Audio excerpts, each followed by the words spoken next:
Hello and welcome to the 70th episode of the Accountant's Success Secrets podcast.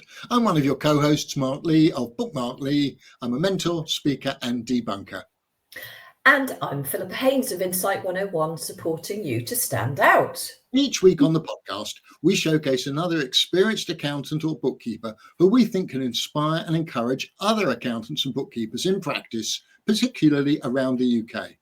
Yeah, we both recognise that every accountant and bookkeeper is unique and distinct. They have different backgrounds, experiences and reasons for starting and building their practices. So we ask them to share their stories, including the highs, the lows and what they've learned along the way. We're looking to explore what makes them different in terms of their background, their successes, their failures and their focus. Yeah, and our aim is to provide some fundamental insights for others like you, our loyal listener. And if you'd like to share your story in a similar way, do please get in touch with Philippa or me. Bizarrely, we are now booking guests for November episodes. We've got one date at the end of August that we just need to fill that slot in. Yeah.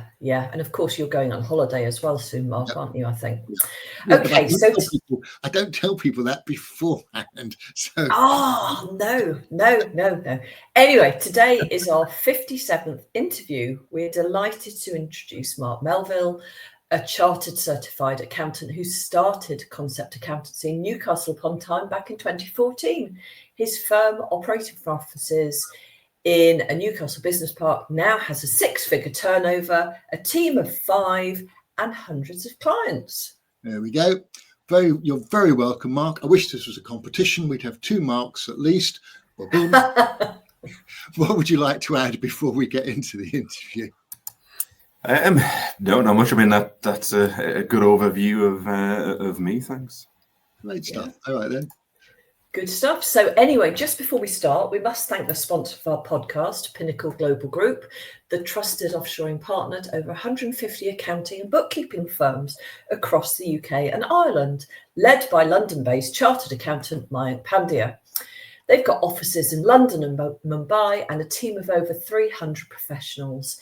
They provide compliance resourcing from accountants, bookkeepers, payroll, admins to tax and audit associates, and also some value-added support, including management accounts, virtual finance controllers, financial analysts, and more. They're GDPR compliant, importantly, ISO certified, covered by professional indemnity insurance, and offer flexible models, full-time, part-time, or pay-as-you-go. You can even start with a trial period to join, or join their sponsored trip to Mumbai to meet the team in person. Who wouldn't want to do that?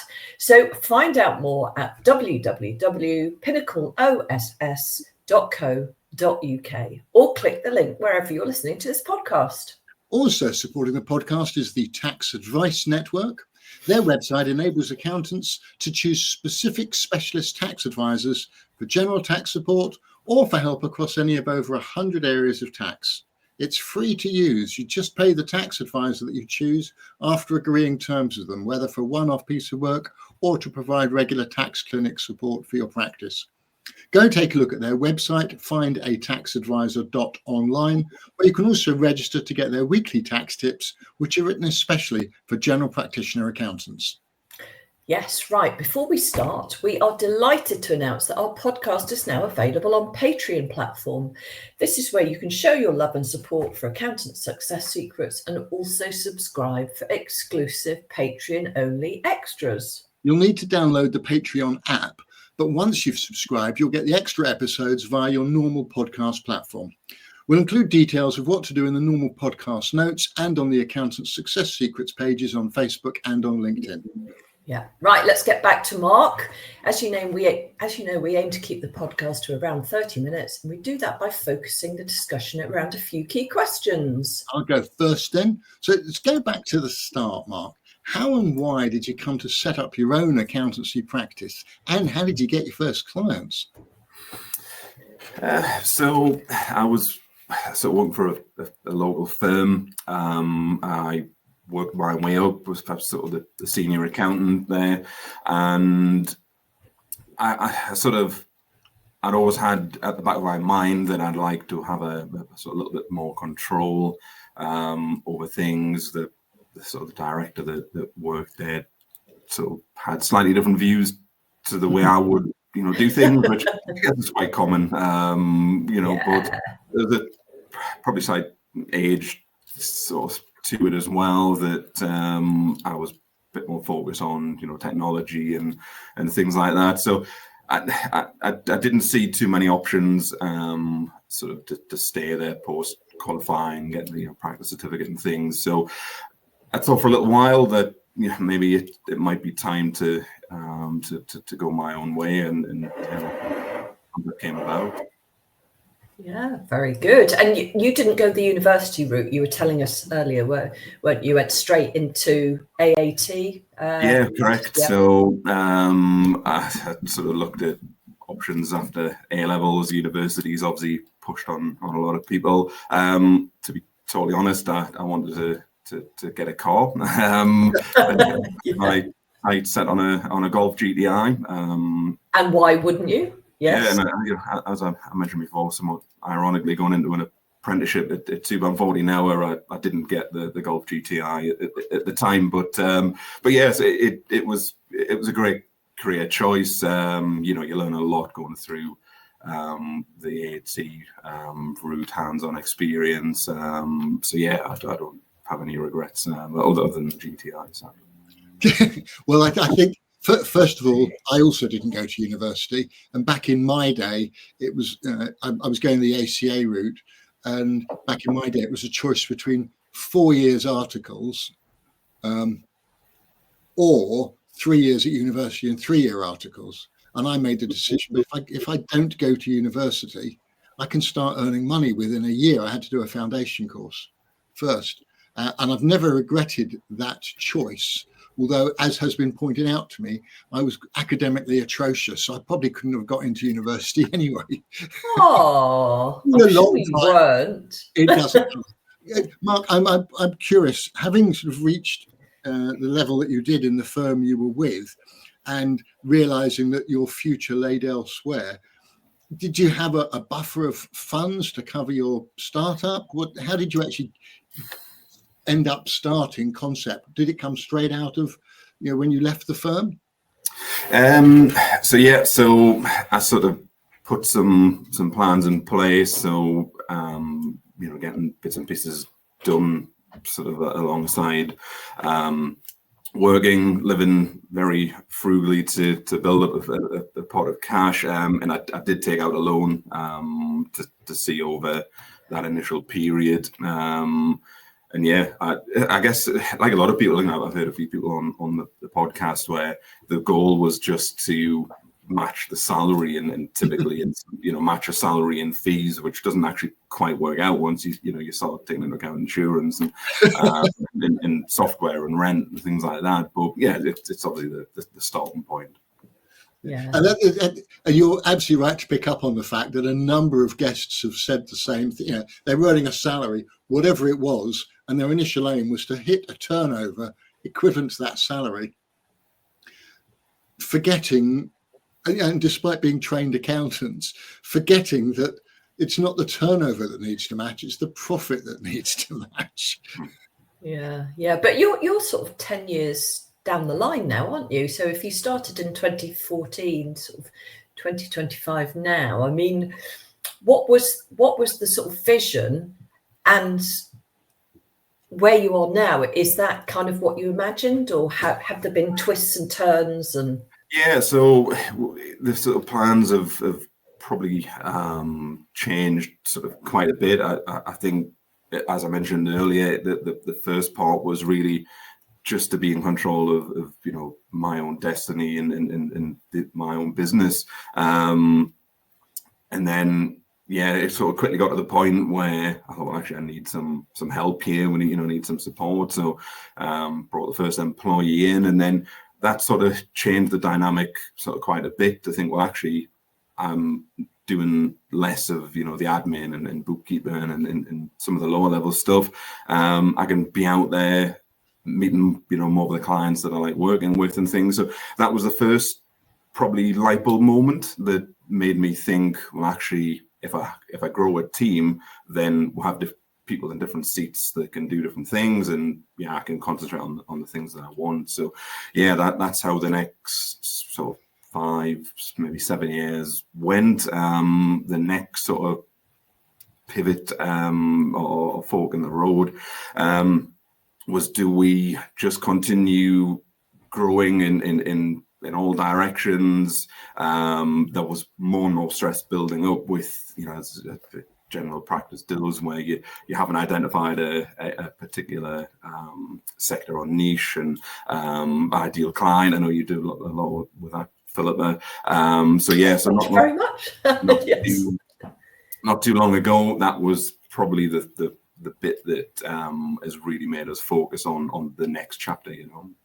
So, who is your ideal client then? Who are you focusing on? So we're still working on it a little bit. I know, again, you'll probably be sort of dying a little bit inside there, but no, I'm not here to judge anybody. I'm here to find out the journey. Yeah. So I think we've looked at different sectors and industries.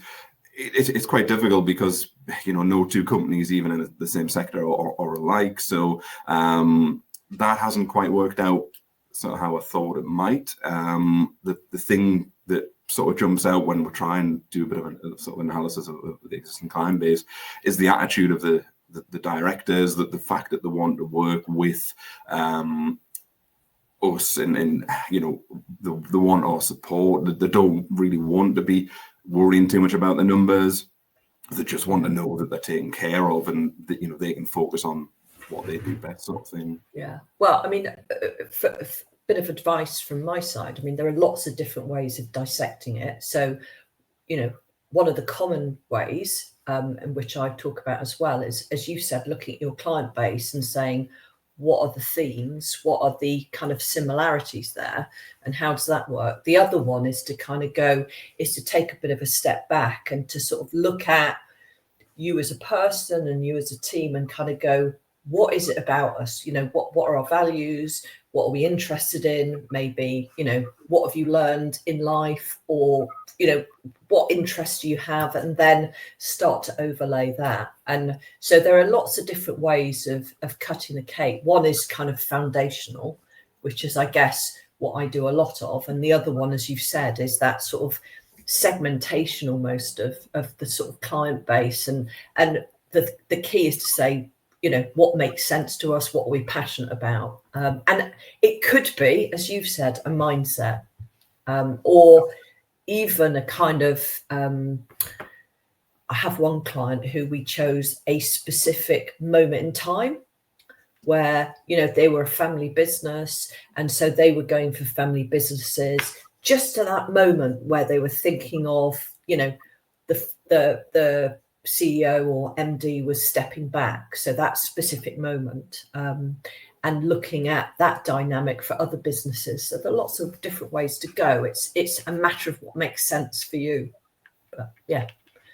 I think your Concept Accountancy's website is going to engage the right type of people. It's lovely, isn't it? Yeah. So I could see how you're likely to attract, and I assume you are attracting, the type of inquiries that you want, rather than anyone looking for just another accountant. Is that fair? Yeah, correct. So that's it's quite a recent sort of rebrand that we went through. So that it's still early days, but again, I think some of the sort of stress and frustrations, particularly with the team, was that when you just sort of accepting any client, whether it's a 300 quid tax return or whatever it might be, so that sort of new side of us, it's early days, but it's definitely getting more conversations with the right type of clients for sure. Yeah, right. That's the crucial bit, isn't it? It is. And we should. I should ask, what have you learned, especially along the journey, that's helped you get to where you are now?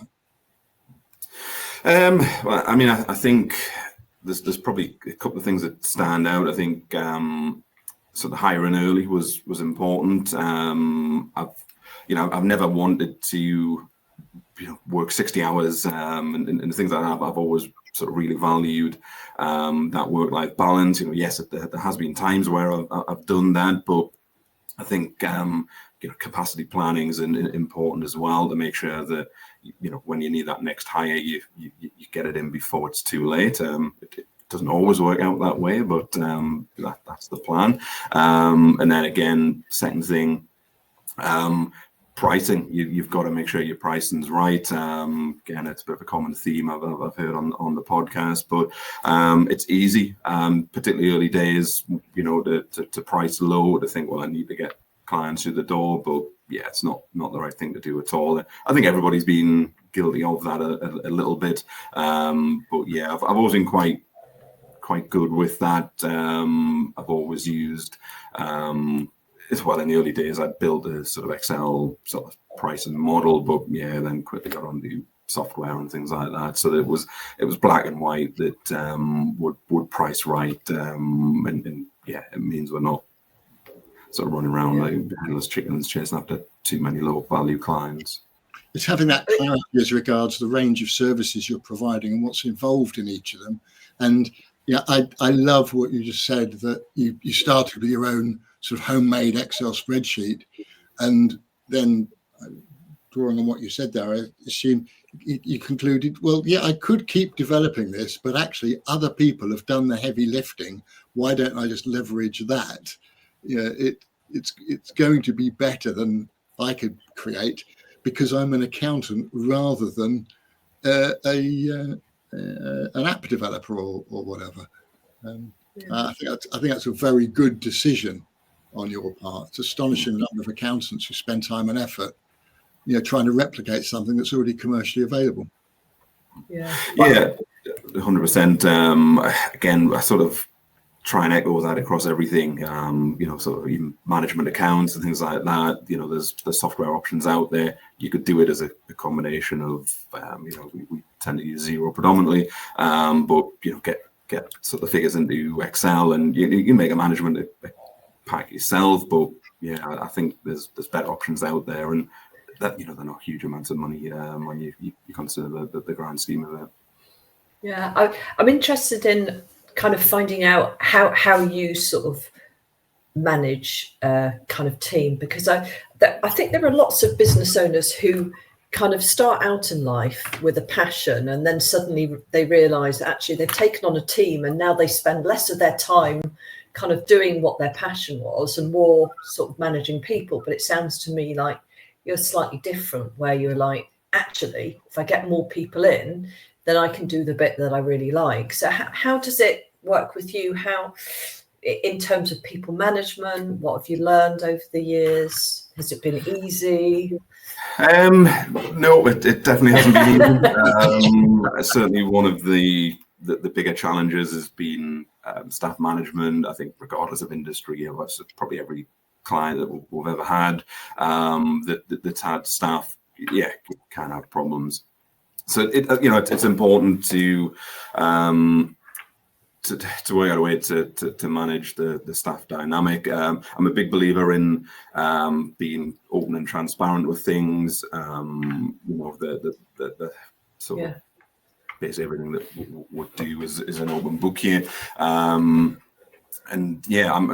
delegating. Early on, I always sort of was keen to get people involved. Again, as the cliche says, that you need to try and remove yourself as a bottleneck from everything you do. Again, it's a difficult one to do, particularly when stuff's client facing and you go through that transition. I think that first phase I talked about, that was quite a challenge to introduce the first team member, and then subsequent ones. It's not too much of a problem now because we've got more people in different seats, obviously. But there's definitely been a sort of interesting time over the years with staff management. And have you sort of built up sort of process manuals, systems manuals, or anything like that? Or is it everything word of mouth from one person to the next? Yeah, so again, it isn't perfect, but we'll have sort of Microsoft SharePoint. We've got like a wiki on there that has processes, and Yeah, we've got a new starter coming on board in next week, so we're looking to probably bolster that a little bit more and maybe get them involved a bit with that, and just probably tighten it up a little bit, because there is bits and pieces that are obviously in staff's heads rather than down in processes. Yeah. So tell me a little bit, I'm interested in, before we move on to other stuff, this idea that taking on the first person was quite difficult, but actually you've learned as you've gone on, because I know that in recent episodes, we kind of got the impression that it was the reverse for other people. So they took people on, and then as the firm got bigger, the next person to bring on board was more of a challenge. I don't know whether that was because the risk was higher or it was a bigger investment, more senior person. So just tell us a little bit about what it was like to take on your first employee and how you managed that. Yeah, so the first employee was an apprentice, again doing the AAT. So it was again some of the the lower level bookkeeping, VAT returns, things like that. But as I said before, I was quite quick to try and get them involved in bits of everything, so that it wasn't just 9 to 5, ticking off bank statements or whatever it might be. But yeah, so it was.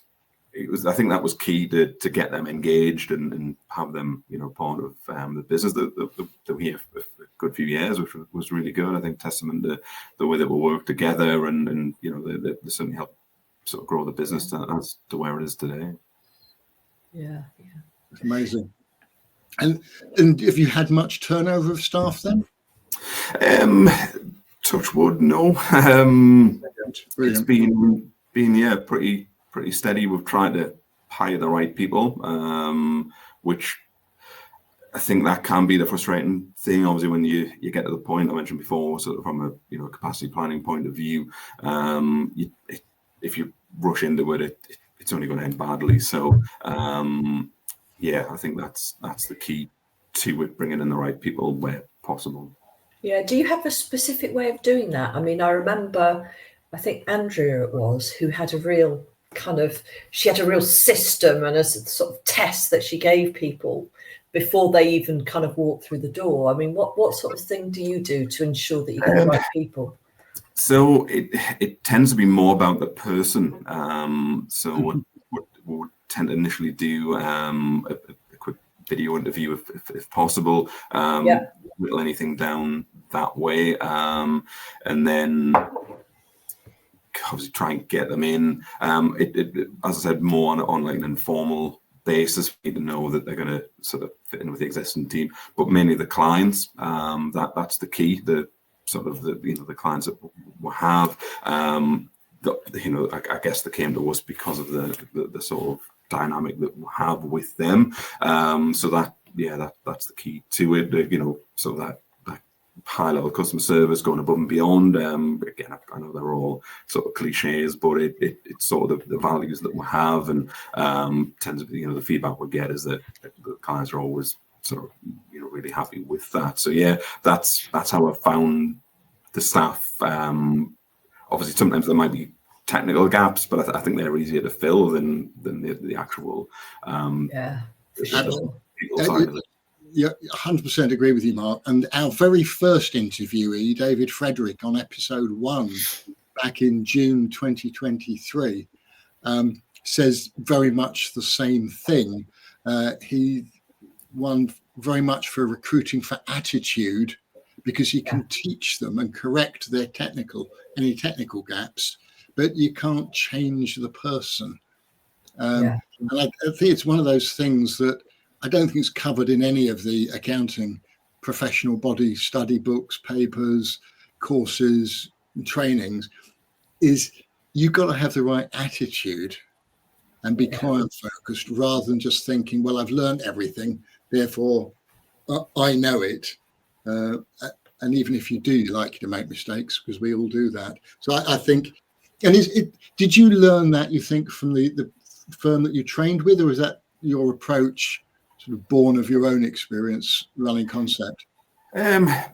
But probably a little bit of both. Yeah, I mean, I think I was involved with obviously staff management at my previous firm as well. So yeah, sort of picked up a few bits there. But yeah, I think it was just a case of sitting down with a blank sheet of paper and writing down, well, what sort of characteristics do we want from an employee, and yeah, that's probably how it evolved a little bit further. Yeah. So Mark mentioned mistakes a few minutes ago. So we always ask, what mistakes have you made over and there may be small things or massive things, but just for others to learn from. Is there anything you can remember over the 10 or 11 years that? I think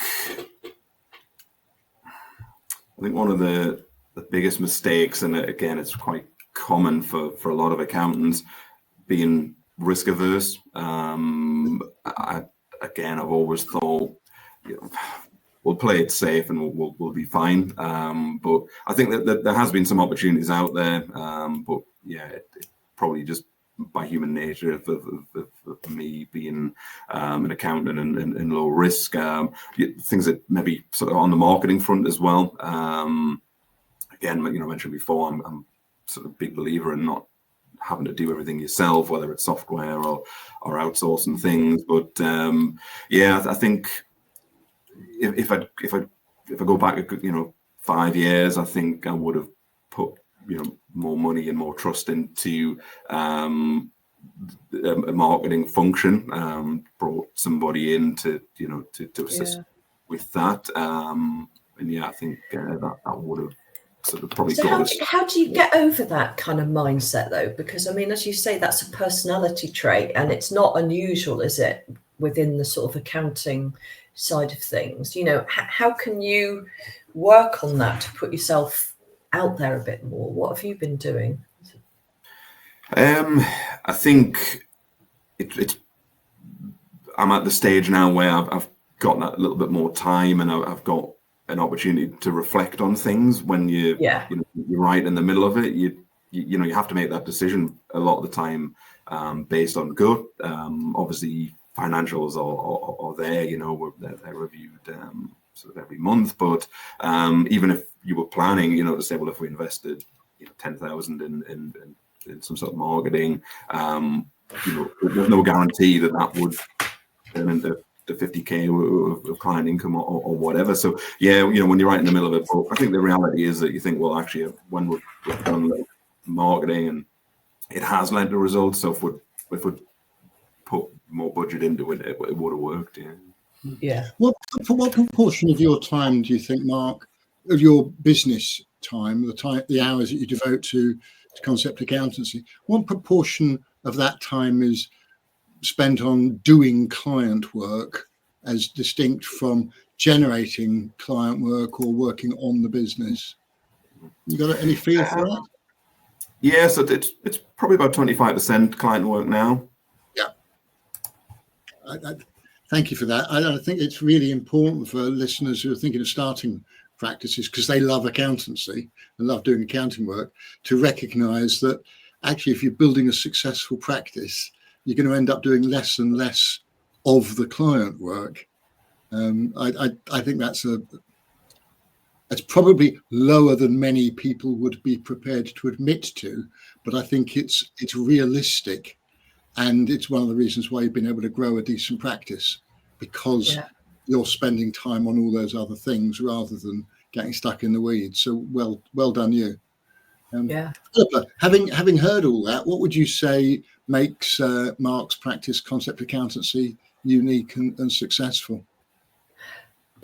Well, I mean, I think just hearing your kind of thoughts on, marketing and being able to take a step back and having sort of gained that insight as a kind of managing the practice and not just being in it. I think that in itself is actually quite unusual. People say it, but I don't think they always do it.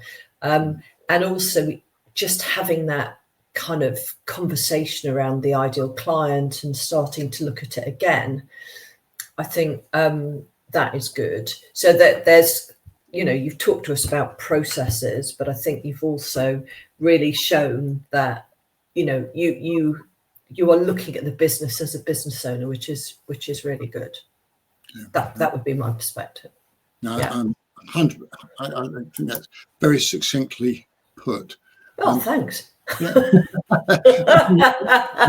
Mark, before we just conclude this part of the podcast and then slip over to record the extras for our Patreon subscribers, how can listeners find out more about you and Concept Accountancy? Whether they're local to you, they might want to come and work with you or for you, or just find out more. What are the best ways of getting in touch with you? Yeah, so I'm active on LinkedIn. You'll find me on there or on our website, which is conceptaccountancy.co.uk. Thank you for that. And Philippa, before I ask you, Philippa, to share how listeners can find out more about you and Insight 101, I should just say in the extra bonus interview for Patreon subscribers, we're going to ask you, Mark, to talk about the biggest challenges you're currently facing and how you're addressing them. But before that, Philippa, go. Yeah, okay, so you can find me on LinkedIn as well, or on my website, insight101.co.uk. And I think Mark M, rather than Mark L, has done a very good job of kind of showcasing what I do, which is very much about looking at the ideal client and then sorting out the marketing and the website so that, you can actually speak directly to them and operate as a business where you want to grow in a very purposeful way rather than just kind of tootling along. So if you're interested in that sort of thing, then I'd be very happy to talk to you. So Mark, tell listeners about you. Okay, so I'm Bookmark Lee. Even my business card is a bookmark, online everywhere, bookmarklee.co.uk and on LinkedIn. And one thing I've learned after years of working with sole practitioners, which is where my focus is, those running their own practices, it can feel lonely, even when things look fine on the surface. And if you'd like things to feel clearer, smoother, or more rewarding, that's where I come in. Whether you're after better clients, fewer frustrations, more profit on your terms, you want to shortcut the development process of gaining more knowledge to run a more successful practice, I'm always happy to have a chat. No pressure, no pitch. Sometimes one good conversation is all it takes. Other times we might end up working together, either providing you a sort of non-exec director sounding board and support, or you might join my sole practice club. Either way, the first step is easy. Just reach out. And also, of course, please reach out and connect with both Philippa and me and on LinkedIn, and follow the podcast pages on LinkedIn, Facebook and Patreon. So sadly, that's all we have time for today on the main podcast. But thank you, Mark, very much for being with us. It's been great. Our thanks again go to the sponsors of the podcast, Pinnacle Global Group, your trusted outsourcing partner. Do check out their website and let their CEO, Mike, know that you heard about Pinnacle Global on the Accountant Success Secrets podcast. And thanks too to the Tax Advice Network, the easiest way for accountants to reach specialist tax advisors. Remember, there's no charge for using the website findataxadvisor.online, where you can also access their weekly tax tips written especially for general practitioner accountants. Yeah. So if you've enjoyed this episode, please share the love online, subscribe and leave a review on Apple, Spotify or YouTube, and let us have your feedback too. It all helps to broaden the reach of the podcast. And of course, contact myself or Mark if you'd like to be interviewed for a future podcast. That would be great. Yep. Thanks ever so much, Philippa. Thanks again to our wonderful guest, Mark Melville. Next week, we'll be interviewing Sudipta, known as Sid Moore of Moore Accountancy in Cheshire. But before that, we're going to get some further insights from Mark for our Patreon subscribers. So do head over to our Patreon page, patreon.com/accountants success secret. It's singular. Don't ask. Otherwise, until next week or anywhere else we might meet online or in real life, bye-bye for now. Bye.